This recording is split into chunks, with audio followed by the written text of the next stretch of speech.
I'm Gray. Hiya. I'm Shell. Welcome to Life Begins podcast, visual. And as you will see, the observant amongst you, we have some special guests. Welcome, Kwesi and Jenae. Bill. What up? Notice you put We Are One Music up there as well, which is very good that you've done that. We Are One Music. Go and find them. Yeah, that's cool. So yeah, welcome back. It's nice to have guests back. So being our first visual guests. So you're making history, guys. Oh, thanks. We're happy to be here and be on. We're honoured. We feel privileged to be on you guys. So the privilege is ours, I'm sure. Right. Now, because of Zoom, right, I'm going to crack on because time of the essence, and we're cheap. Yeah, but cheapskates. You got to pay dollars to talk for hours like that. But yeah, because life begins, and there's both of you here, and actually introduce yourselves first. Tell us a bit about yourselves. Who are you talking to? Who are we talking to? So we're married. That's our wedding photo. There we go at the top there. Kwesi and Jenae Mills. I also go by the name of Mr. K. I'm a spoken word hip hop artist. And I'm a professional singer and creative director. And yeah, that's about it, really. It's much more than that as well. We wanted to keep you're it more short. than We've got 40 minutes. yeah, it's like I'm not saying anything more. Don't give anything away. All right, so Kwesi. So go to Kwesi for you rather than Mr. K. What would you prefer? That's a good question. You can call me Kwesi. Yeah, we'll go with the birth name. yeah. Right. So who wants to start? Should I go ladies first, or should we start with you, Kwesi? Start with Kwesi first, please. Yeah, let's go. I'll go first. Okay. So Kwesi, what is your life begins moment? Wow. So my life begins moment. Well, I have many of them, but I think one that is most recent and most significant in this time is the decision to become a teacher. That was a massive life begins moment for me. I'm currently a secondary school maths teacher up here in Birmingham. And that was a very significant moment for me. Should I go into some of the backstory? Yeah, please do, because being a teacher, it's like, okay. Okay, so a little background about me, especially for those that don't know. I, as I said earlier, I'm a spoken word artist by the name Mr. K, and I've been doing the spoken word artistry for over a decade now, probably 15 years plus, really. And I started, I always used to rap when I was a kid, but I really started doing the spoken word stuff when I was in university. And I had this dream to become a full-time artist. And I believe it's something that God really put on my heart, and it's something I was super passionate about. And I was chasing that dream hard for many years. Really going. Oh yeah, I was really chasing it hard. So I remember even my mum, who used to be a teacher, and my aunties who are teachers. They would always say, Kwesi, you should be a teacher. You are so good with kids. You should be a teacher. And I would always reply, no, I'm never, ever going to be a teacher. And in my mind, that was the furthest thing from where I was trying to get to. I was like, I'm never going to be stuck in a classroom. I'm supposed to be on stage. I'm supposed to be touring, recording albums, being interviewed on the BBC and MTV and all these places. And my music is supposed to go out there and really impact people. So I took a hard left. And what happened is, after graduating for my undergrad degree, I studied chemistry in University of Loughborough. I graduated in 2009. I went to work in television. I was really passionate about the media and music and all of that. And within about 7 years, I did this roundabout journey, and I found myself working in alternative provision within the space of 7 years. Teaching. Teaching. I would all but call it teaching at that point, but I was working with kids who'd been excluded from school, and they needed help. They needed to be mentored, but a lot of them had significant gaps in their learning. So I always found I was asked to help them with their maths and English and science. And then I saw that I was using my creativity to engage them, because I was still doing my work as Mr. K, but I was really struggling doing that full time. There were full-time opportunities, but not full-time pay. Let's put it that way. And then in this time, I was and then I also got married, and there was all that kind of stuff. So anyway, like fast forward a couple of years, someone was talking to Jenae and myself. She's a head teacher, a very good friend of ours, and she said, "Hey, have you considered, actually getting a qualification, because you are teaching, but without a qualification, and there's a ceiling that you're going to hit professionally." And there was just something about the timing of her bringing that advice at that time, and I think everybody, we were living next door to everybody who seemed to be teachers. Right. So somehow, at the time. So my majority of my family are teachers too. So everything just kind of, from that never ever going to be a teacher to teaching. So you have a pact with yourself, like, I'm not doing it, because I hear that story a lot from different people that I never say never. I mean, he's learned the hard way through a lot of things. He said he'd never marry a Caribbean, never never. Crazy. I know, never marry somebody from the Midlands with the accent, and it all it's happened. So never be a teacher. never say never. So what was actually the link for you starting into AP? So you went to uni, but alternative provision. So I'm talking teacher lingo to me now. Alternative provision as opposed to mainstream education. So how did that actually happen? Like, you got into it? So before I worked in alternative provision, for those that don't know what AP means, I was a video editor and director, freelance video editor and director. So I used to work in a TV station called OHTV. And then from there, after a few years, I started working for myself. I would film weddings, promo videos, all of that. But around the time I wanted to settle down and get married, the bank account was looking very empty, and a large part of my time was spent chasing invoices, and I just started falling out of love with the job. And I'm really passionate about creating. So once I started losing love for it, I started looking for alternatives and just saying, okay, how else can I make money, but how can it still be close to something I'm passionate about?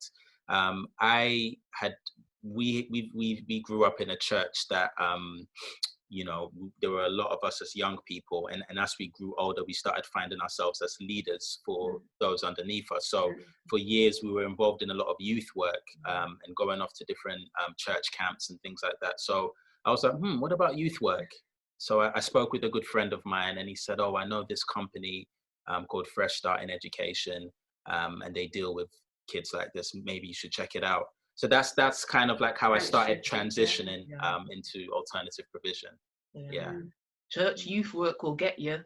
It really does. Our teenage years was really like youth, like in like every ministry and church that you could think of to do with young people. So it's just quite funny that we were already doing, he was already doing all that kind of stuff, and then it was definitely a training ground, wasn't it? It really was. Cool. Okay. So how did you feel when you finally made the decision? Because it sounds like you were fighting against it. So you have to understand, like, I was really passionate about this dream of creating arts full time and using it, like putting it out there and using it, I don't know, wanting it to impact people and making a profession of that. And I just felt like I felt like Clark Kent and Superman. At the time I was working at a alternative provision called TLG. They had an independent school in West London, and I felt that's my Clark Kent at the Daily Bugle, but I'm just doing this as long as I need to until I can get the Superman thing full time as Mr. K. So what happened is, during a space of time, I started falling in love with the job that was supposed to just be a short-term thing. And I was wrestling within myself with a lot of frustration. I want to be on stage. How come? I released my first album called My Great Transition in 2014. And it had been a couple of years, and I felt things weren't popping off how I wanted them to. And as I was having these internal dialogues, some of it kind of became prayers. I would pray to God. Like, I have a very conversational relationship with God, and I'll be like, God, what's going on? And I felt like God was speaking back to me saying, why are you frustrated? And I said, oh, because I want to be out there doing all this. And I felt God was asking me, why do you want to be out there on stage? Oh, I want to impact people. Okay, these 10 kids sitting in front of you now, are you not having an impact on their lives?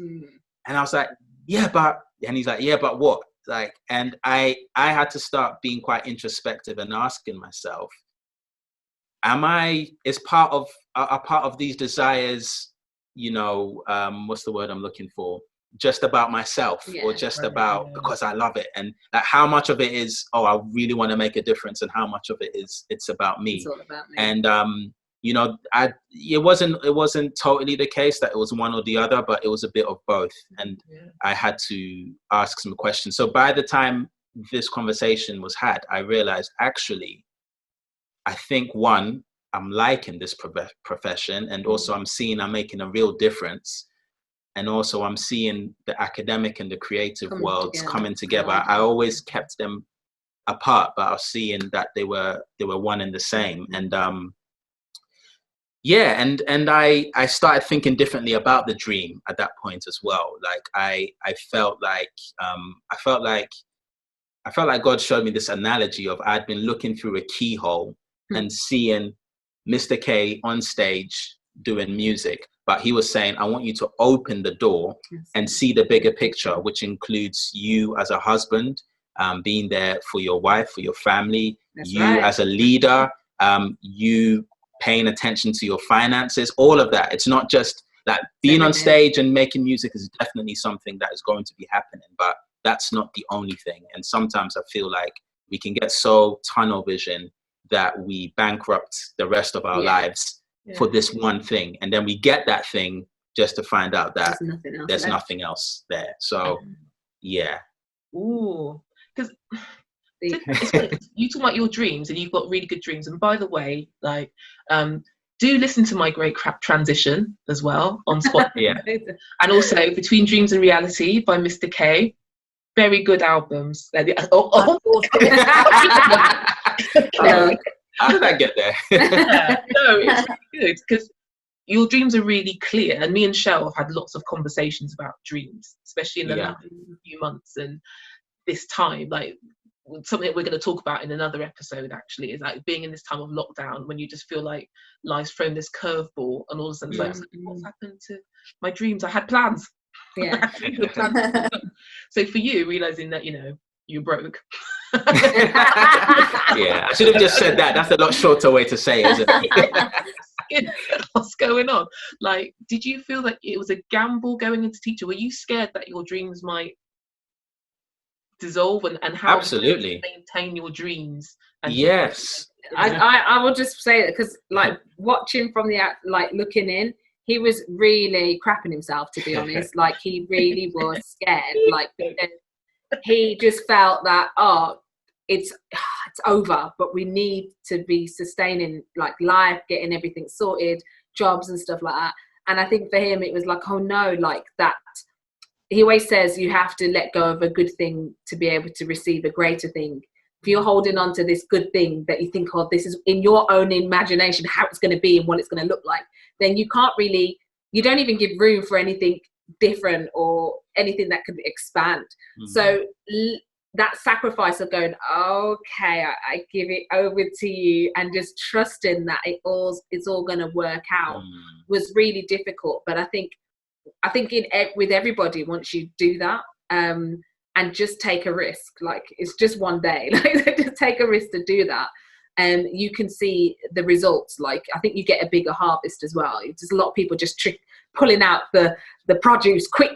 This is what I want. This is what I want, but it's not ready yet. You know what I mean? So and I struggled. Think, it was a big struggle, but I think because I was at a place where I was beginning to value other things a bit more, that definitely helped. So I have a line in my latest project, Between Dreams and Reality, shameless plug, called Never Let Me Go, and I'll be doing that a few times, called Never Let Me Go. Actually, one of my favorite lines on that song is in verse 2, where I say,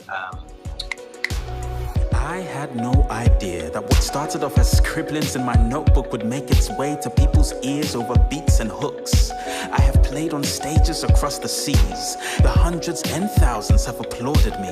I have experienced what I thought was the fulfillment of my dreams. But then the light dimmed and the music faded. And once again, I was floating in that space.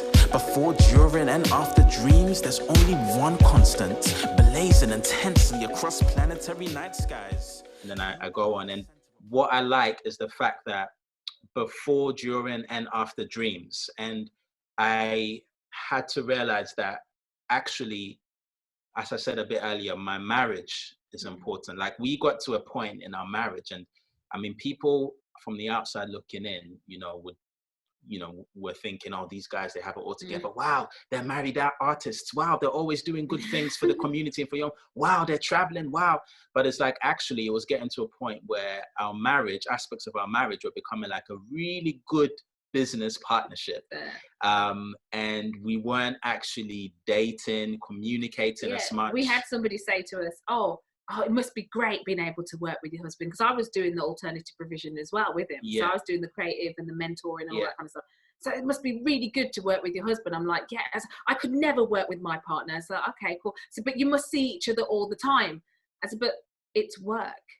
So, do you know what I mean? You may work with your partner, but that's work. Yeah. The time that we needed as husband and wife, as best friends, we didn't get enough of things that we were supposed to be talking about. And it's like, we could plan a gig really well. We could plan an album really well. Everything. But then when it came to certain aspects of our marriage, and even our personal lives and things like that, we weren't paying as much attention as we should have been. So as much as it was hard, it's like, actually, I was seeing, oh, there's a greater thing here that I'm holding. And, these days we talk about mental health and like, that's a very big topic at the moment. And it's like, actually, you look at some of these celebrities, for example, who seem to have everything. They're finding it hard, when the lights dim, they don't know who they are anymore. They don't know who they are. Like, it's actually been quite crazy watching them. Like, I feel for them, because their whole identity has been wrapped up on what other people say of themselves. Even like, you can see that with comedians. So if you're a comedian who knows yourself and actually doing stuff online, you can, and you're used to doing that with just an audience of the camera, you're fine. But if you're a comedian, like, that is big time comedian, there's about one or two that's still doing things. There's many of them that don't know what to do, and they're saying a lot of stupid things. Do you know what I mean? Like, and it's like, you're not even connected to us as in the world. Like, so actually what you've got to say doesn't even have any value anymore. So people are starting to realize what's right. And I think for Kwesi always likes quoting this piece where you say, it's the most dangerous thing to have, or maybe that's not how to say it, the most dangerous thing to have, and where you're in public you're great, but your back office is a mess. So what's it that? It's like a public success, but a private failure. Yeah. There's a couple of things that I want to pick up, because that's really true. But the point with the comedians, and this is just an aside, I've been watching particularly American comedians, right, struggling, because American crowds are really good. I mean, as a Brit, it annoys me. No offense. But it's just like when someone says, "Hi, I'm like Stephen Colbert," I was like, "Wow!" It's like, you haven't done anything. It's just and now those are the ones who are. You can see the physical pain. It's like, I'm not getting any feedback, and it's like, we're used to that. Yeah, exactly. We're ahead of the curve, So I think that's massive. If you're not getting the validation of who you are externally, it makes you think, who am I? I think I've tripped into that a little bit, and I'm not even as performative as you guys. So how have you found that? Do you feel that you've been trained in that from your experience, both of you? I know you're both creative, so that's kind of to both. Wow. So you mean like how we kind of coping in this lockdown time? Is that what you're asking? Yeah. I feel like we've we've been doing quite a few things. We've been doing quite a few things. So like at the beginning, Kwesi is good with routine, and he's very structured. Is learnt to bring the creative and the structure together.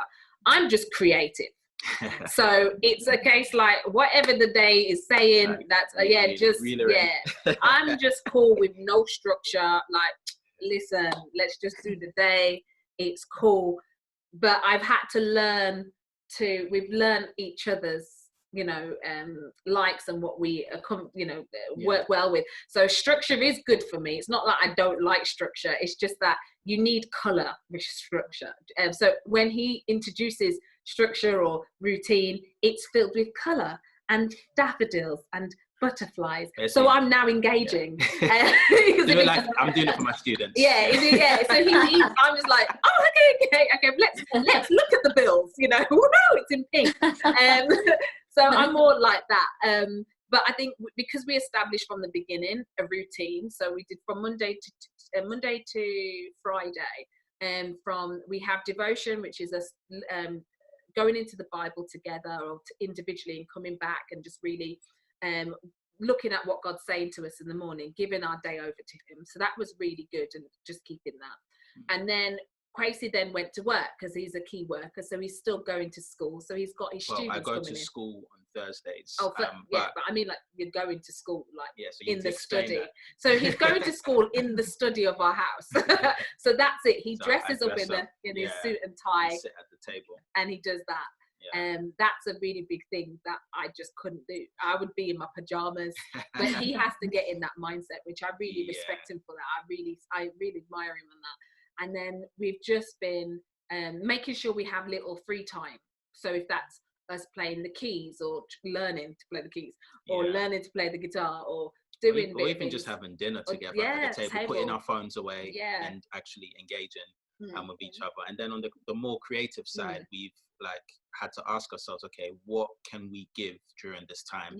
So we took a while before we started doing stuff online, because I think you can rush to, oh no, everyone's doing something. I need to, and it was like, hold on, like, what's our why? Yeah, what's the why? What do you want to speak? And it's more about not trying to look cool and flashy, but actually giving value to people.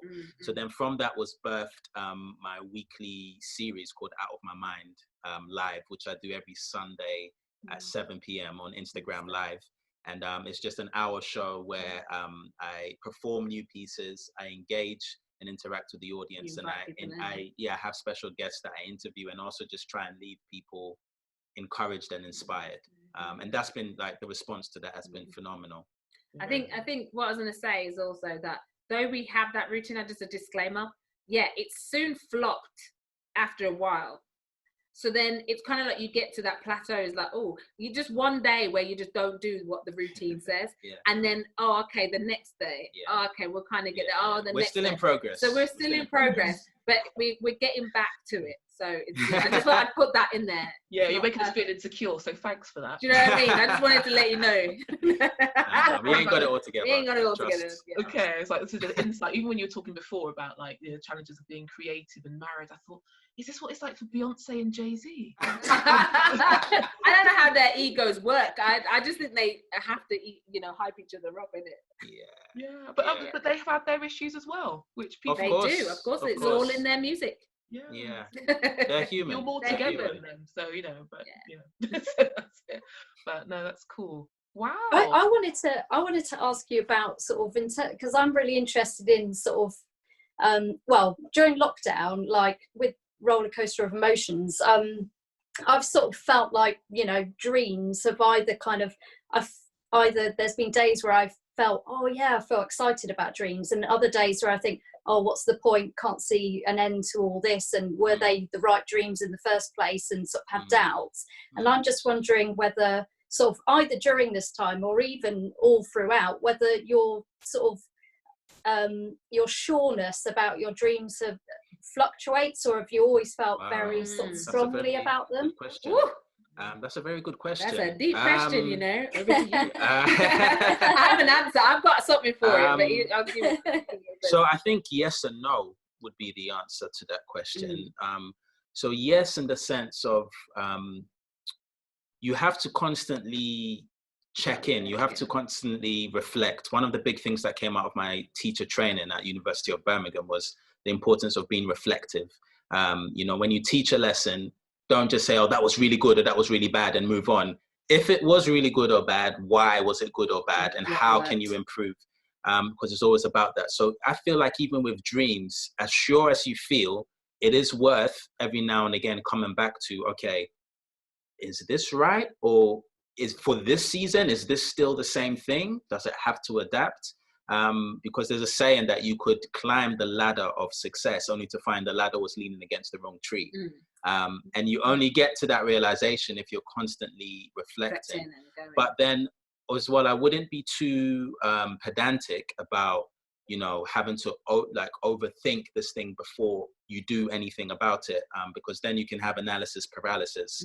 And I think some of the learning also comes in doing. So for you guys, for example, you know what you know about podcasts because you actually did it. You didn't just read about it. You didn't just watch someone on Instagram telling you how to run a podcast or charge you £50 an hour to buy their special course on how to run a podcast. You did some reading and research, but it gets to a point where, do you know what we just have to do? And that's how you keep learning. So I think actually to encourage you, like I would say, like taking those small steps and constantly reflecting are really good to do. And actually, I'll just add this. We can talk for England, by the way, so I don't think we need to. We got time. Some of the most beautiful art comes out of joy and pain. You know, if you can, you know, for example, Adele, right? All Adele's biggest hits and albums, what did they come out of? She was in a really bad relationship, or she felt really bad about, but she found a way to mine those emotions and share something from it. And sometimes what we do as creative people is we'll go through a really bad place and feel, oh, I have to, no, that was bad. Like, let me just hide away. And sometimes you do need to pull away, but we're like, no, I just need to be 100% okay, perfect, and then I can put out. But it's like, actually, I think there's some interesting chapters that if you kind of mind that, it can create something that really resonates with someone. I think I totally agree. And I think in this time, it's just being kind to yourself.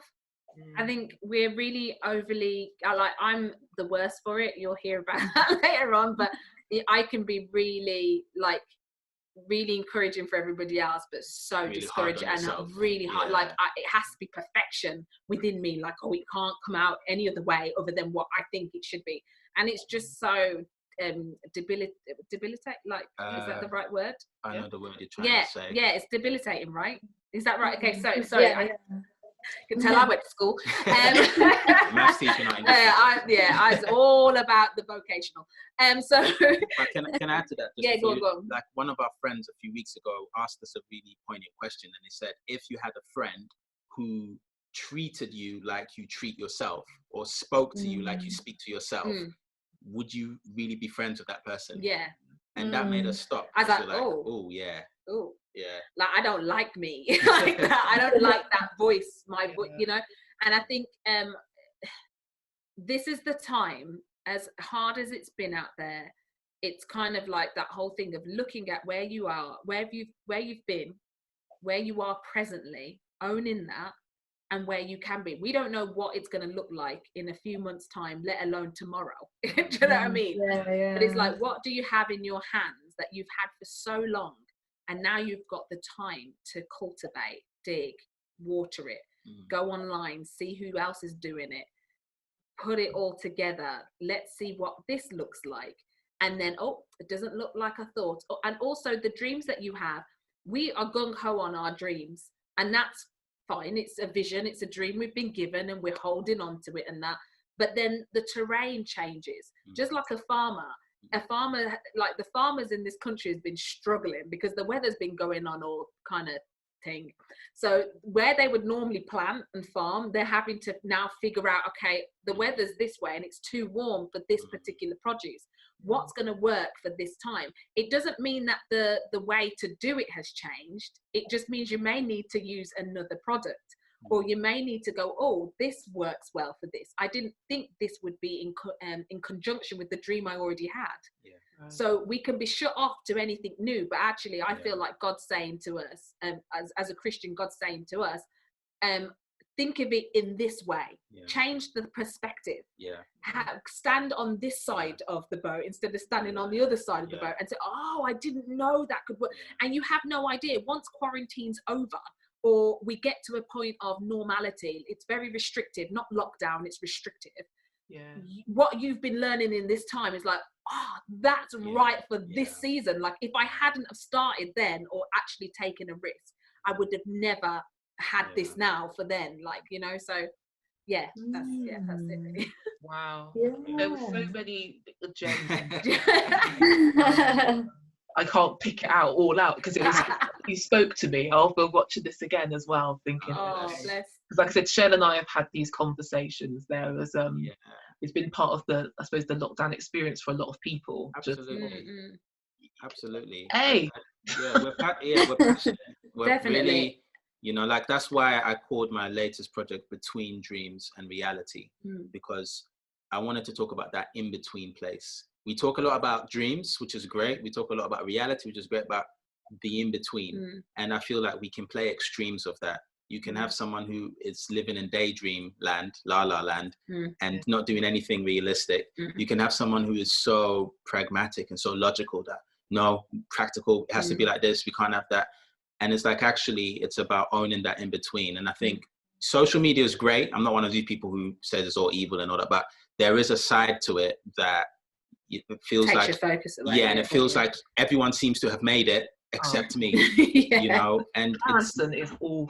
It is. It really is. But having like conversations like this and talking to different people, and especially people you know that are in that same thing, like the same space, they're not negative. You can always tell when somebody's negative. You don't have those people in your conversations. You know what I mean? You just feel it like, I can talk to you about this thing, but I can't talk to you about that thing, because you haven't got there and you're struggling. So what's happened? You've been trying to get there for years and years and years, and because you haven't, you've kind of, oh, it won't happen for me. But if you see somebody else trying to get there, oh, it's not going to happen for you either. Come and stay where I am, because I have not reached there yet.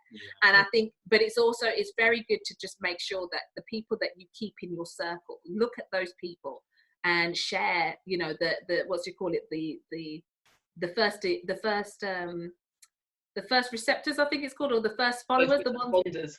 The responders, those that are going to go, okay, so how can we do this? I don't understand it, but I'm for you. You know, early adopters. Hey, see, look at education.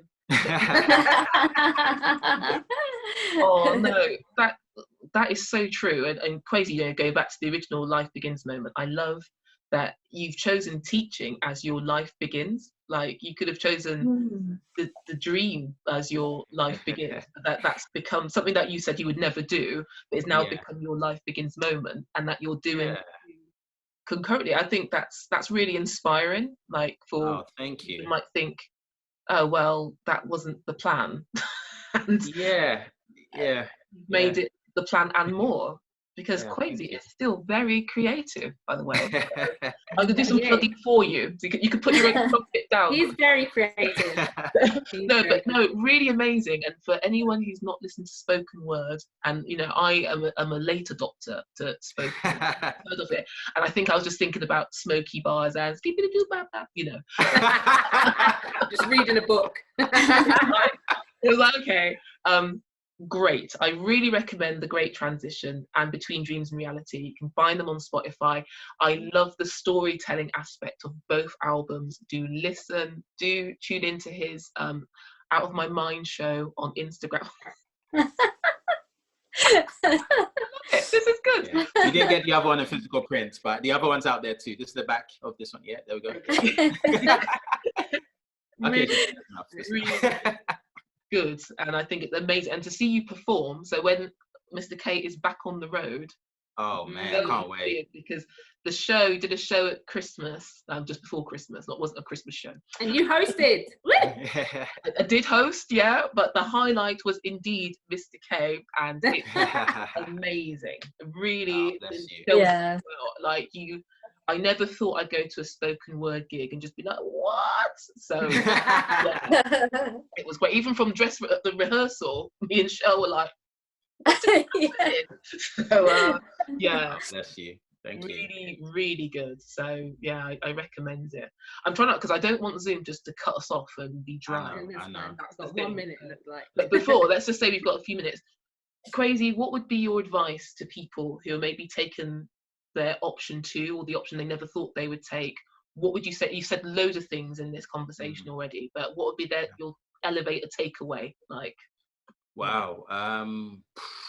I would say no pressure. There's a lot I would say. I'm trying to boil it down to the most poignant in this moment. I'd say be kinder to yourself. Be kinder to yourself. Look, even, we talked about Jay-Z and Beyonce earlier, right? Even if you sat them down, they would have things that they want to do that they've not done yet, right? It's not that, oh, we've made it now, let's just rest on our laurels. No, there's a lot that I'm sure would come out. As with anyone, like, as long as you're still alive, the biggest room in your life is the room for improvement. So there's always going to be something you want next. So you need to hold that in one hand, but you also need to hold being content and happy in the other hand, and in living in the now. Because there are things that you have done, like learn to celebrate your successes. Yeah. Celebrate the baby steps. When a baby starts walking, it doesn't say, I'm only walking like this now. Why am I not running like Usain Bolt?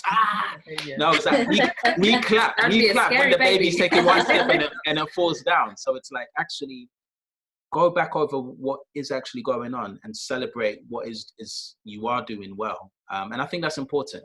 I think that's very important. Yeah. wow. Thank you. Thank you. Very important.